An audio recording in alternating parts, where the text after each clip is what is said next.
యజ్ఞమునకు ఆధార స్తంభము, దృఢ వ్యక్తిత్వ సంపన్నురాలైన మధురమైన మిట్టు దాది గారు అనేక గుణాలు, శక్తులు, కళలతో సంపన్నమైన వారు. యజ్ఞంలో స్టాఫ్ నర్సుగా స్థూల సూక్ష్మ పాలనను ఇచ్చిన యజ్ఞం యొక్క ఆది రత్నము.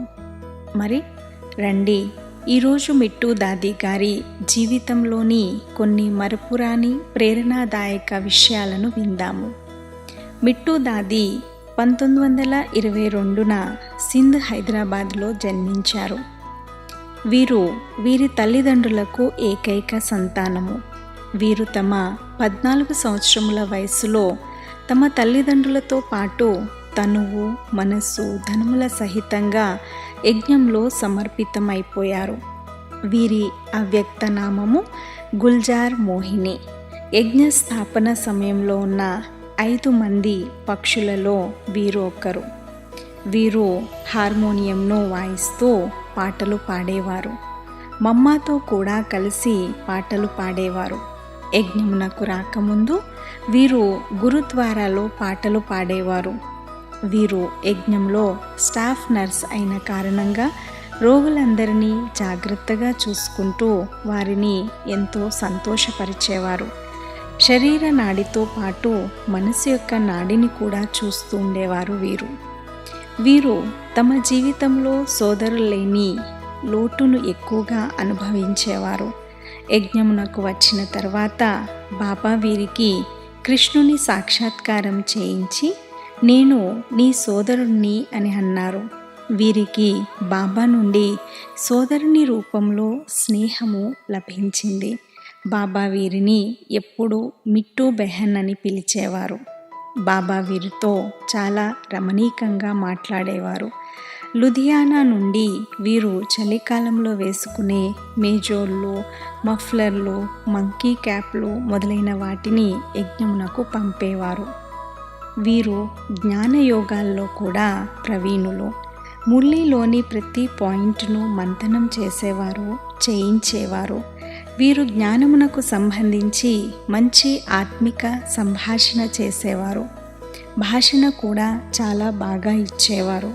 జ్ఞానంలోని ఒక్కొక్క సిద్ధాంతాన్ని వీరు నిరూపించేవారు. వీరికి ఈశ్వరీయ సేవలపై చాలా మంచి అభిరుచి ఉండేది. ప్రతి సెలవు రోజులలో వీరు చుట్టుపక్కల ఊర్లకు వెళ్ళి ప్రదర్శిని ద్వారా సేవ చేయించేవారు. ఆత్మిక దృష్టితో చూసే అభ్యాసము వీరికి చాలా దృఢంగా ఉండేది. యోగంలో వీరు ఎంతటి శక్తిశాలి దృష్టిని ఇచ్చేవారంటే దానితో మొత్తం వాయుమండలం అంతా చాలా నిశ్శబ్దంగా అయిపోయేది. వీరు తీసుకునేటువంటి నిర్ణయము చాలా తీవ్రంగా ఉండేది. ఒక్క సెకండ్లోనే నిర్ణయించేవారు. వీరు అనేక రకాల కార్య వ్యవహారాలలో ముందుండేవారు. ప్రతి పనిని చాలా చురుకుగా చేసేవారు. అన్ని రకాల దుస్తులను కుట్టడంలో కూడా వీరు చాలా నేర్పరి. వీరి తండ్రి దేహం వదిలేసిన తర్వాత వీరు తమ తల్లి పప్పడ్ మాతాతో పాటు యజ్ఞంలో అనేక సేవలను చేసేవారు.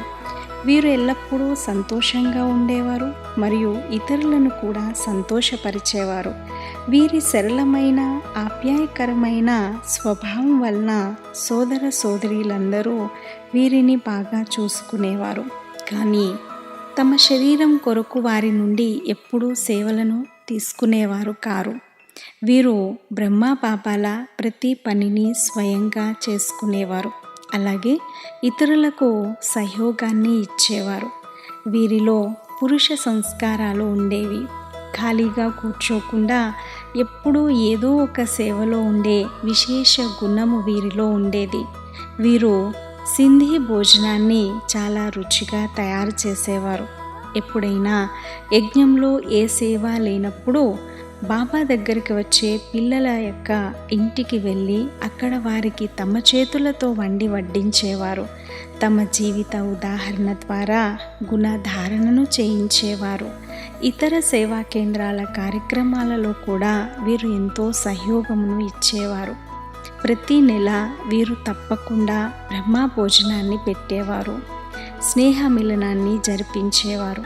అంతేగాక వీరు మనోరంజనం కొరకై అందరినీ పిక్నిక్లకు తీసుకువెళ్ళేవారు.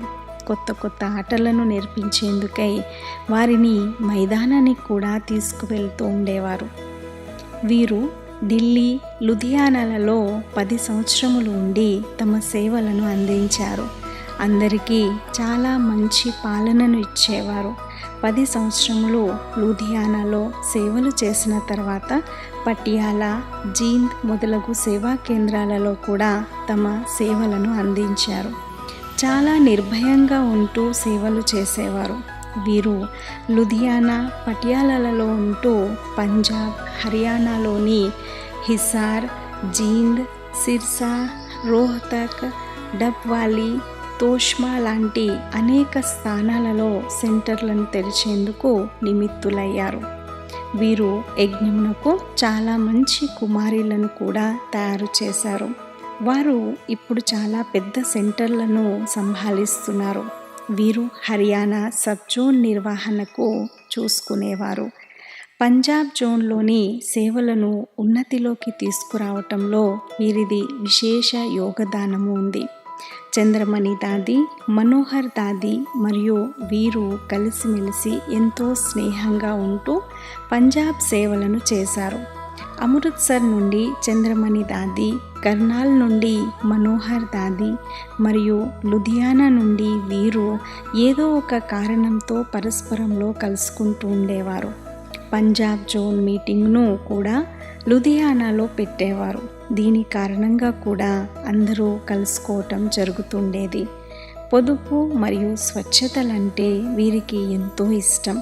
బాబా శిక్షణలు వీరి జీవితంలో స్పష్టంగా కనిపించేవి.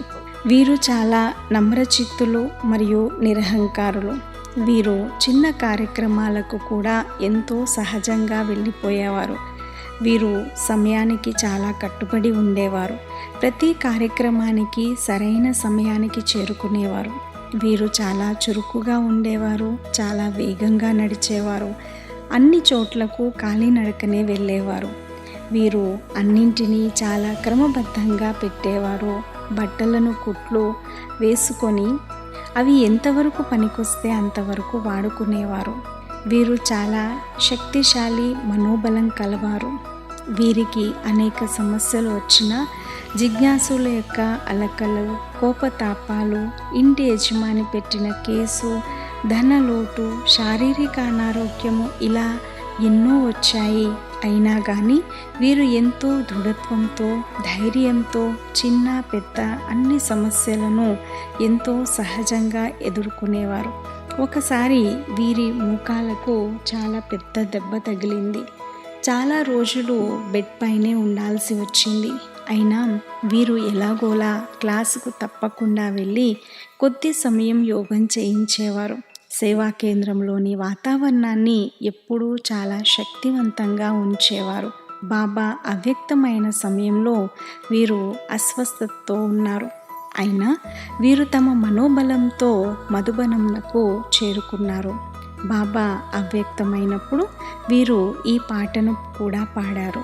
ప్రభు తుమ్ బడే దిల్ కే కఠోర్ హో, నికలే చోరీ చోరీ చల్ దియే బడే చోర్ అన్న పాటను పాడారు. వీరికి పెద్దలంటే చాలా స్నేహము, గౌరవము ఉండేవి. వీరి వద్దకు ఏ ఆత్మలు వచ్చినా వారిపైన వీరి ఆత్మిక స్నేహమయమైన ముద్ర పడేది. వారు సహయోగులుగా అయిపోయేవారు. వీరు ఒక బంధన కన్యకు గంధర్వ వివాహము జరిపించి ఆమెను బంధన్ముక్తురాలిగా చేశారు. ఆ కన్య 7 సంవత్సరముల వరకు వీరితోటే ఉన్నారు. వీరి అంతిమ సమయం వరకు వీరి సేవ చేశారు. వీరు ఎవరితోనూ ఇతరులలోని లోపాల గురించి మాట్లాడేవారు కారు. 1983లో కాన్ఫరెన్స్ జరుగుతున్న సమయంలో వీరి అనారోగ్యం అంత బాగోలేదు. సుమారు 3 నెలలు వీరు మధువనంలోనే ఉండి ట్రీట్మెంట్ చేయించుకున్నారు. అయినా ఆరోగ్యం బాగవ్వలేదు. కాన్ఫరెన్స్ సందర్భంగా జనాలు ఎక్కువగా ఉన్న కారణంగా మన్మోహిని దాది వీరిని ఆహు నుండి కిందకు సంగం భవన్కు పంపారు.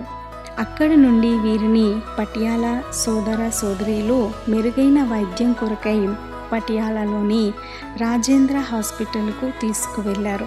కొద్ది రోజుల వైద్యం తర్వాత 1983 మార్చి 3వ తేదీన వీరు తమ పాత దేహాన్ని త్యాగం చేసి బాప్దాదా ఒడిలో కలిసిపోయారు. వీరి ఆరోగ్యం బాగోలేనప్పటికీ వీరి స్థితి మాత్రం చాలా మంచిగా ఉండేది. వీరి నిమిత్తంగా సందేశీ వతనంలోకి వెళ్ళినప్పుడు వీరు సందేశీ ద్వారా నేను శరీరాన్ని వదిలేందుకు ఒక్కరోజు ముందు దాదీ దీదీల నుండి సెలవు తీసుకునేందుకై ఒక లెటర్ని వ్రాయాలనుకున్నాను. మీరు ఏ సేవలనైతే నాకు ఇచ్చారో వాటిని చాలా బాధ్యతతో పూర్తి చేశాను. ఇప్పుడు మీ నుండి సెలవు తీసుకోవాలనుకుంటున్నాను అని వారితో చెప్పాలనుకున్నాను అని చెప్పడం జరిగింది. తన దేహం యొక్క అంతిమ శోభాయాత్రను మొత్తం ఊరంతా కాలినడకన తిప్పాలి అనే సందేశమును కూడా సందేశి ద్వారా ఇచ్చారు.